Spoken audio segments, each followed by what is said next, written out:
Bonjour à tous, comment allez-vous aujourd'hui? Martin, 29 février 2016, que du bonheur comme d'habitude de vous retrouver. Merci d'être là, fidèles auditeurs, encore une fois avec une belle vidéo aujourd'hui, en tout cas je le souhaite, et je souhaite aussi que vous allez la partager si vous appréciez le contenu. Hier était soirée d'Oscar aux États-Unis pour ceux qui aiment les potins, le gossip et tout le truc hollywoodien, hein, la remise annuelle des meilleurs films de l'industrie. Eh bien, je vais en profiter pour prendre 30 secondes, si vous me permettez, pour remercier des gens extraordinaires alentour de moi. Les gens sont d'une générosité, je crois plus que jamais que plus tu donnes, plus tu reçois. Et non seulement des biens matériels, mais des amitiés profondes, des gens d'une qualité extraordinaire qui se joignent à moi dans leurs aventures à vouloir évidemment se prendre en main dans le contexte économique actuel. J'ai reçu, écoutez, de la région de Toulouse la semaine dernière, du foie gras, des bouteilles de vin. Écoutez, les gens sont d'une générosité. Un gros merci. Bobby V, tu te connais.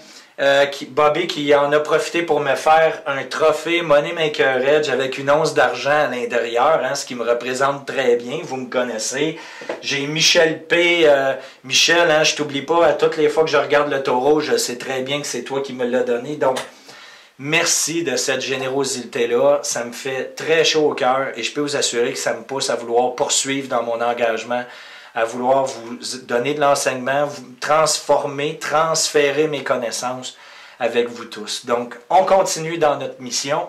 Et parlant de mission, hein, je voulais faire un petit peu de controverse aujourd'hui. Vous voyez bien hein, mon beau t-shirt. Et là, il y en a bien entendu des langues sales qui vont dire que je fais de la publicité, encore une fois. Et vous n'avez pas tort.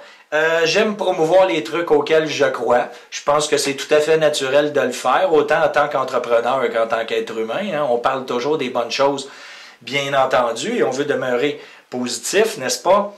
Donc, on va regarder le marché aujourd'hui. Je vais revenir sur le principe de BitGold. Et mon but ne sera pas d'être prétentieux dans tout ça, mais bien de faire peut-être d'offrir à certains d'entre vous une petite prise de conscience. Je vais en parler dans quelques instants.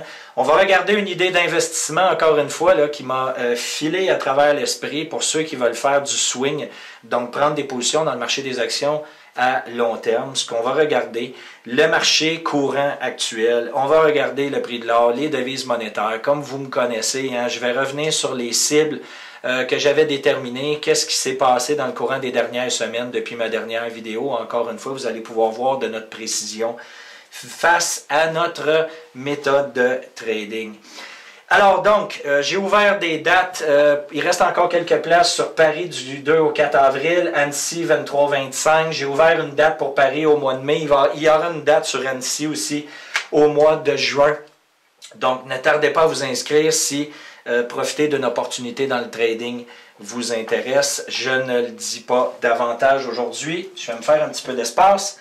Donc, regardez attentivement ce qu'on est en train de voir dans le marché dans le courant des dernières semaines. Donc, si vous vous souvenez bien, petit rappel, je vous avais mentionné que je ne serais pas surpris qu'on commence à avoir de la résistance au niveau du S&P 500. Hein, c'est ce qu'on regarde actuellement. Qu'on aurait de la résistance lorsqu'on arriverait à ces niveaux-là. D'ailleurs, c'était le contenu de la dernière vidéo, là, avant la vidéo de M. Richard Quadel sur les investissements forestiers. Je vous invite à jeter un œil si vous n'avez pas vu. C'est toujours sur notre site web. Donc, on a eu un premier mouvement baissier. On en a eu un deuxième qui est allé encore plus bas que le premier, comme vous pouvez constater. L'autre phénomène que je reconnais ici en tant que trader, assez simpliste encore une fois, hein, constater à quel point on est venu faire un double touch. Ici, on appelle ça un double bottom. Et on est reparti à la hausse sans repasser les sommets précédents. Et là, ce qui est extraordinaire, c'est qu'on vient de faire encore une fois un nouveau bas plus bas que le bas précédent, ce qui annonce une tendance baissière. Et au-delà de ça, si vous constatez bien, on a refait exactement un autre type de double bottom, exactement où je vous l'avais mentionné. Et là, on est en train de se retourner. Et si vous vous souvenez bien, je vous avais mentionné que je ne serais pas surpris que le marché retourne dans les alentours de 1997-2000 points. Donc, on est en route actuellement. On est à 1950. On pourrait très bien voir un retour à 1997, voire 2000. Hein, c'est toujours approximatif. Et de là, on pourrait voir un autre mouvement baissier en accélération dans le but de demeurer plus bas que les sommets précédents et de continuer dans des bas encore plus bas. Donc, Quand je vous mentionnais que le marché là, est en train de préparer des corrections, vous avez encore une fois une constatation devant vos yeux qui se confirme au fur et à mesure que les semaines approchent. Je vous avais invité à sortir au sommet. On a commencé à avoir des indications baissières et ça se poursuit pour l'instant. Ce qui est absolument phénoménal, c'est que maintenant qu'on a eu la rencontre du G20 ce week-end, on voit très bien que tout ça est dans les mains de Mario Draghi pour l'Europe dans les 2 prochaines semaines, qui va probablement annoncer un autre ronde d'assouplissement quantitatif. Écoutez, on a injecté depuis l'année dernière en Europe 650 milliards de fonds additionnels dans le système financier actuel, dans l'économie en fait. Et qu'est-ce qu'on est en train de constater? Ça n'a même pas permis d'atteindre leur objectif d'inflation de 2%. Donc présentement, là, tout cet argent-là qui a été imprimé de toutes pièces sert uniquement à empêcher la déflation, empêcher la récession, parce que ça n'a pas amélioré la situation au niveau des emplois, au niveau de l'économie en général en Europe et nulle part ailleurs. D'ailleurs, vous le savez très bien, la Chine fait de l'impression monétaire aussi, le Japon, les États-Unis. Donc, on est dans un cycle infernal. Et ce qui est absolument phénoménal, c'est que plus on avance dans le processus, on se rend bien compte que ça a de moins en moins d'effet dans le marché, comme on avait déjà déterminé auparavant. Donc, pour que le drogué puisse continuer de s'injecter sa dose, parce qu'il ne ressent plus rien, on va être obligé d'augmenter la dose pour essayer de continuer de stimuler artificiellement le marché à la hausse. Mais on voit que malgré qu'on lance, évidemment du côté des dirigeants de la Fed et de Mario Draghi, dans le courant des dernières semaines, malgré qu'on a lancé des informations sur les assouplissements à venir et le support du système bancaire, on n'a pas plus de mouvement avec énormément de volatilité, avec énormément d'engagement. Donc, tout est en place pour une correction baissière qui va se poursuivre. Surveillez le retour à 2000 points. Possibilité de voir un dead cat bounce. J'en ai déjà parlé. J'y reviendrai dans une vidéo suivante parce que j'ai quand même un petit peu de matériel aujourd'hui à couvrir. Okay? Donc ça, c'était le premier point que je voulais amener. Double bottom, on a changé de direction. Double bottom, on rechange de direction. Le marché qui tend à se comporter en trio. Il y a des fortes chances qu'on voit un troisième mouvement baissier apparaître dans le courant des prochains jours, voire des prochaines semaines. Donc, surveillez ça attentivement. Si vous êtes encore actif dans le marché des actions, assurez-vous d'avoir des filets protecteurs au niveau de vos positions, avoir des stops pour vous retirer dans les bonnes périodes. Si vous n'avez pas de stop ou vous ne savez pas comment faire, ne tradez pas, vous n'êtes pas au bon endroit, vous êtes dans le plus gros aquarium à requins au monde. Et je vous invite à fortement suivre une formation de trading avant de vous lancer dans le trading si vous n'avez pas les compétences pour pouvoir transiger dans le marché financier. C'est une erreur grave. 98% des gens perdent dans le marché de la bourse. Il y a une raison, les gens n'ont pas d'éducation. C'est la raison principale et ils se font bien entendu bouffer, tondre comme des moutons à la bergerie. Donc, on va surveiller ça. Autre point, mes cibles ont été atteintes dans le cas du pétrole. Je vous avais mentionné que je travaillais vers des cibles à 27 $ US le baril, ce qui a été atteint. Et là, on est en train de voir que le marché est en train de consolider légèrement, malgré les semi-ententes et toute la stimulation concernant l'OPEC et tout ce que le marché a voulu faire croire que c'était la reprise au niveau du pétrole. On consolide tout simplement actuellement. On n'a pas vraiment de hausse importante, tant aussi longtemps que les chiffres vont être négatifs et que ce n'est pas la guerre qui prend de court les médias de masse. Vous avez compris que le pétrole risque de continuer de descendre.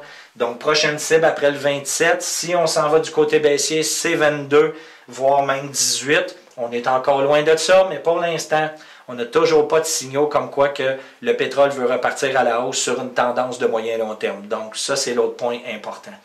Vous vous souvenez bien, hein, chers Européens, que je vous avais fortement invité à acheter du dollar US et de retirer vos positions dans l'euro. Sur le dernier léger mouvement qu'on avait eu, qui avait duré quelques jours, hein, lors de la dernière vidéo, je vous ai dit ça ne durera pas. On va voir évidemment la correction se produire du côté de l'euro face au dollar américain. Eh bien, vous êtes en train de voir le résultat de tout ça. Le marché qui est en train de spéculer sur les 2 semaines à venir avec Mario Draghi.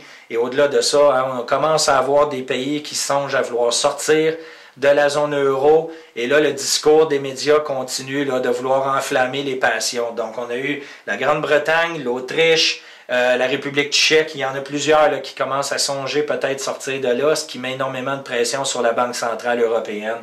Et bien entendu que ça dévalue aussi là, la valeur de l'euro. Donc, je vous en avais parlé, je vous avais fortement suggéré de faire des achats de dollars US par rapport à l'euro. Regardez évidemment là, le gain potentiel que vous auriez eu depuis le 8 février à aller jusqu'à aujourd'hui le 29, donc sur une période de 20 jours de 88 à 91, donc pratiquement 4% d'augmentation sur une période de 24 jours. Donc encore une fois, si vous avez eu l'occasion de vous positionner, tant mieux, bravo pour le profit que vous avez fait à ce niveau-là. Et encore une fois, ça risque de se poursuivre. Surveillez particulièrement le discours de Mario Draghi là, à la mi-mars, avec tout ce qui s'en vient au niveau des conflits économiques là, au niveau de l'Europe. Donc ça ne change pas. Au niveau des États-Unis, encore une fois, regardez bien rapidement une nouvelle absolument délicieuse de Sovereign Man, une autre personne que je suis attentivement. Cette semaine, évidemment, le secrétaire d'État américain Jack Lew, qui a fait évidemment le rapport gouvernemental sur ce qu'il possède. Et selon, évidemment, pour 2015, donc c'était la revue financière de 2015 aux États-Unis, le gouvernement américain possède pour 3,2 trillions de assets. Et dans les assets, on inclut tout ce qui est évidemment le matériel tangible. Les tanks, les avions, les porte-avions, les édifices à bureaux qui appartiennent évidemment au gouvernement, donc tous ces trucs-là. Ce qui est absolument extraordinaire, c'est qu'on a constaté dans la revue économique de 2015 que sur le 3,2 trillions de ce que dit posséder le gouvernement, il y a dans ça 37%, donc 1,2 trillion, 37% que c'est évidemment des dettes que les étudiants ont et qui doivent être remboursées au gouvernement. Donc le gouvernement calcule qu'il y a pour 1,2 trillion sur un total de 3,2 trillions qui sont des dettes accumulées par les étudiants américains et qui doivent être remboursées au gouvernement. Donc ce n'est même pas en fait des vrais biens tangibles. C'est tout simplement de la dette accumulée qui est remise évidemment dans le total en disant oui, c'est de l'argent qui nous est dû.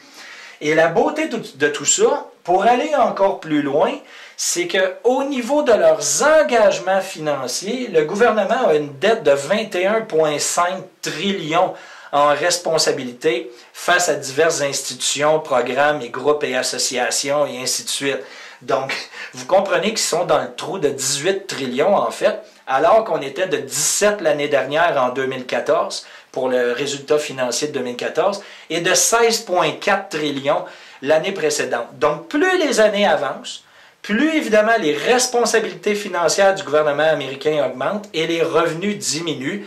Et encore une fois, on a des chiffres qui sont manipulés de toutes pièces avec les dettes engagées par les étudiants, que vous savez très bien que ces gens-là sont à la gorge et qu'il y a des fortes chances que ces prêts-là ne soient même pas remboursés, au moins pas à 100%. Ça, c'est certain en ce qui me concerne. Donc, surveillez ça. Autre petit point que je voulais revenir, toujours par rapport à BitGold ici, 2 points importants. J'ai fait sortir encore une fois les prix actuels de l'or versus les différentes devises de différents pays. Pour vous démontrer encore une fois l'avantage de posséder des matières précieuses comme l'or au lieu d'avoir des devises papier, de tout ce que vous avez en assurance vie, en fonds de retraite et de tout ce que vous voulez. Ici, ce que vous constatez, c'est le changement sur une période de 10 ans historique de la valeur de l'or versus votre devise. Et là, j'ai sorti, écoutez, les principales devises. Allez du Venezuela, le Brésil, la Chine, l'Australie, le Japon, la Grande-Bretagne, les États-Unis, ainsi de suite. Sur 10 ans de période, 163,63% de gains sur l'or versus le dollar canadien, 143% versus l'euro, 122% versus le dollar américain.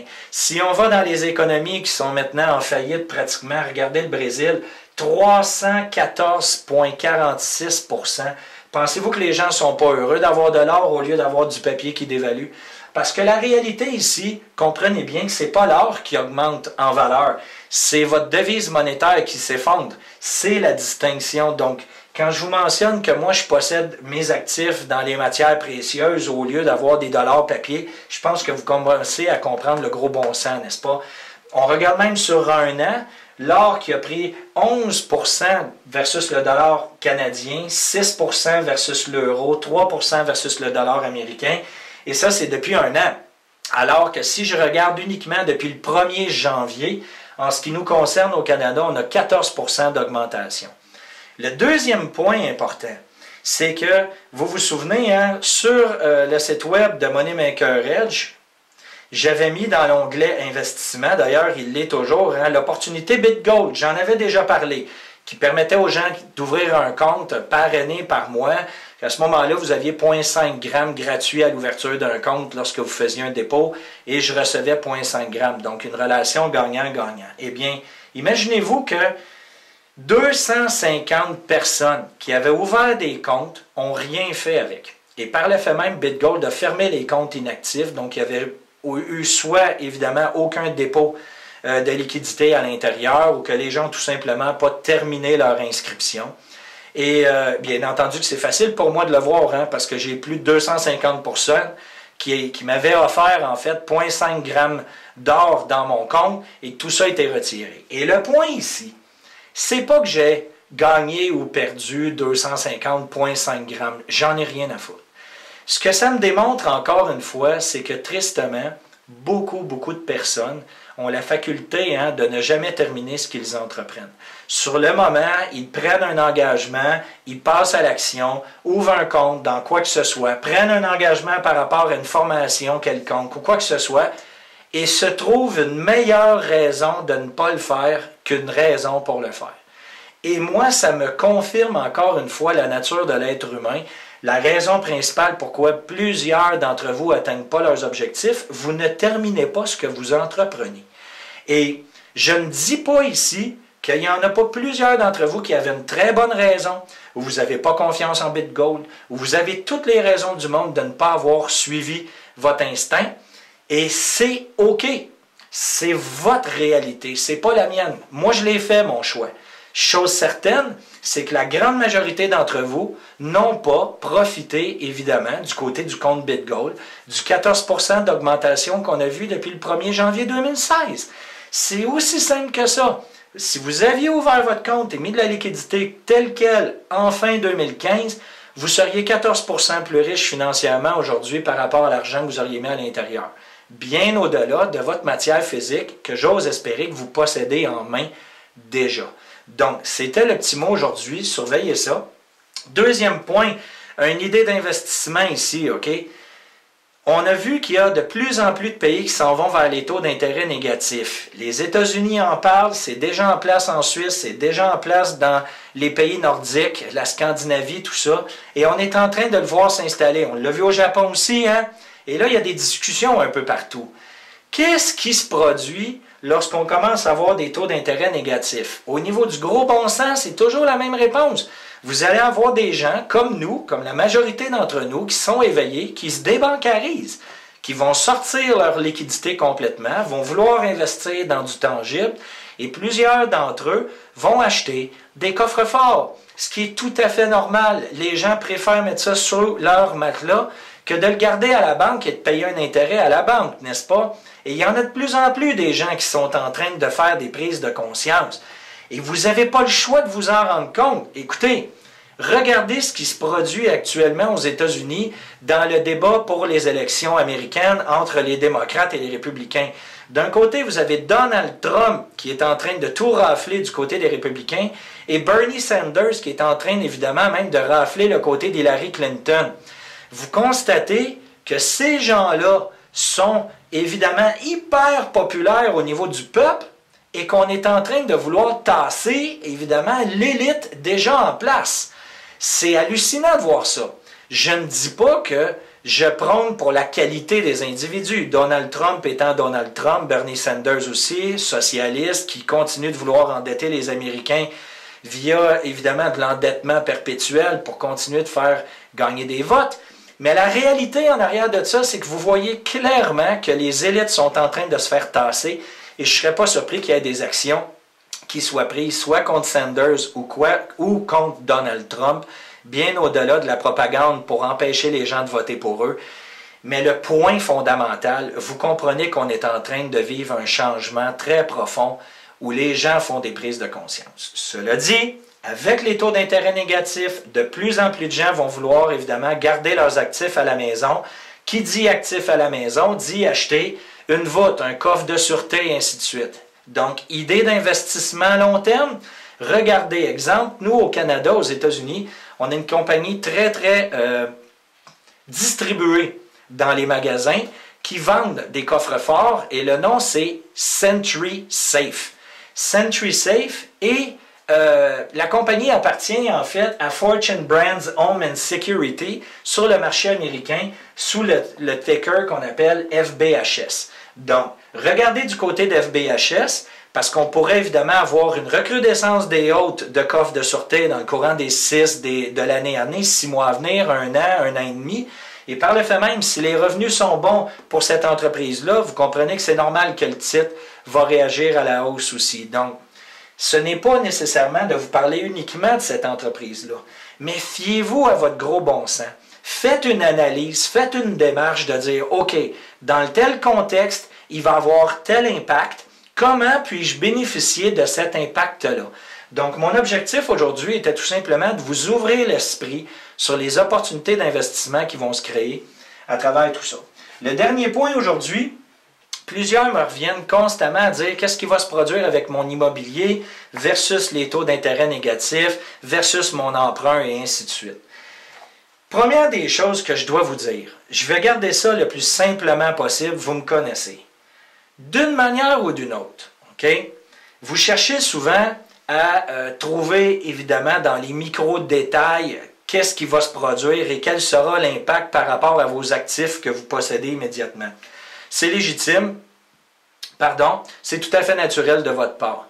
La réalité, vulgairement, c'est que les taux négatifs ou n'importe quelle autre, évidemment, structure en place font payer le particulier.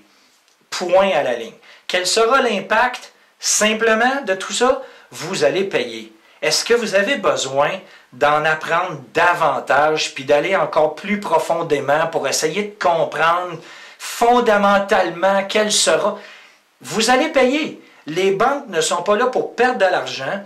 Les banques centrales qui installent des taux négatifs, c'est pour obliger évidemment les banques à prêter à des gens qui sont à risque jusqu'à temps que tout ça s'effondre. Et par le fait même, les banques refilent la note aux consommateurs. Ils ne prendront pas la perte. Ça, c'est le premier point. Deuxièmement, qu'est-ce que ça signifie?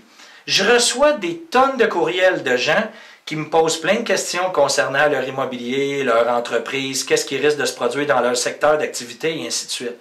Ce qui me saute aux yeux, c'est que la grande majorité d'entre vous, vous jouez pour ne pas perdre, au lieu de jouer pour gagner. Et il y a une énorme différence entre les deux. Parce qu'au lieu de vouloir prendre des mesures pour essayer d'augmenter votre richesse, vous prenez des mesures pour essayer de protéger ce que vous possédez déjà.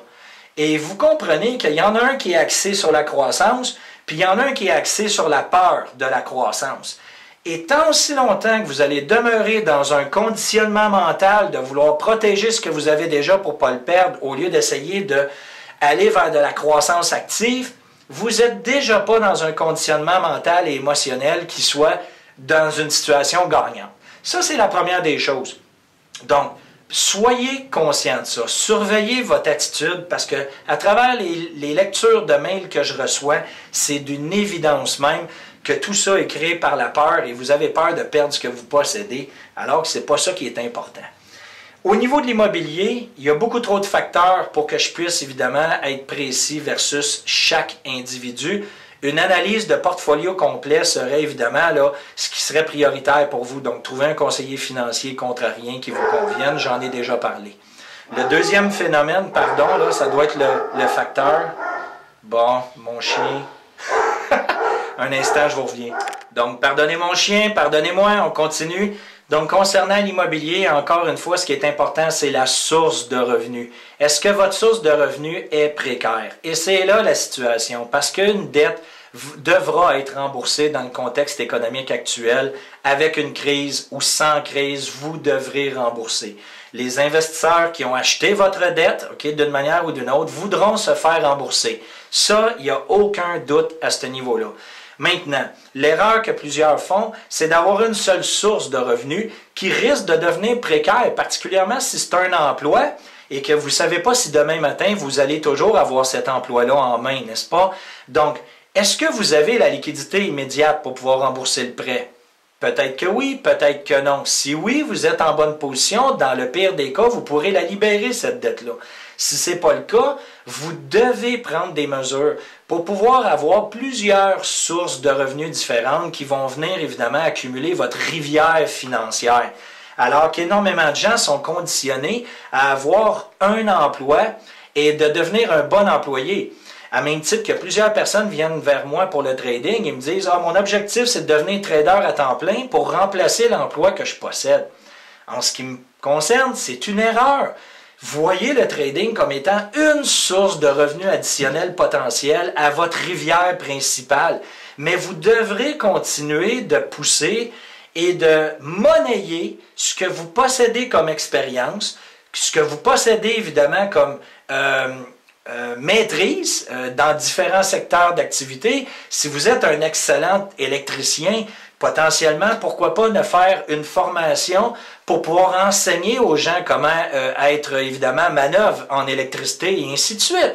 Et bien entendu, de développer une seconde source de revenus additionnels qui va s'accumuler à travers vos différentes sources. Donc, j'ose espérer que je suis assez clair à ce niveau-là, parce que c'est toujours les mêmes questions qui reviennent et l'immobilier ne fait pas changement à ça. Une dette se rembourse. Maintenant, est-ce que vous avez un emploi sécuritaire ou des sources de revenus sécuritaires pour vous permettre de rembourser? Sinon, soyez conscient que votre immobilier est à risque. Risque de le perdre, tout simplement, et risquez de survivre d'une manière ou d'une autre malgré tout ça. Donc, rassurez-vous à ce niveau-là, chose certaine, soyez conscient de ce petit point-là. C'est très, très important. Alors, j'ose espérer que vous avez eu du plaisir encore une fois, autant que j'en ai eu aujourd'hui. Pour le restant, regardez du côté de BitGold si votre compte n'est pas déjà ouvert. Surveillez attentivement les opportunités qui se glissent entre vos mains pour les saisir lorsqu'ils se produisent. Et au-delà de ça, je vous reviens dans les prochains jours avec une autre vidéo pour vous donner d'autres intérêts, d'autres petits conseils concernant le marché financier à venir parce qu'il y a plein de trucs en formation. Et à ma prochaine vidéo, d'ailleurs, on va en parler. On va regarder tout ce qui est le revenu universel, parce que ça pose beaucoup de questions en ce moment. Donc, revenu universel, la disparition de l'argent liquide et tout ça, dans quel contexte que tout ça est fait. Je vais en parler avec vous lors de la prochaine vidéo. Je vous souhaite une belle semaine. Amusez-vous, je vous aime les amis, vous le savez. Hein? À bientôt tout le monde. Bye bye.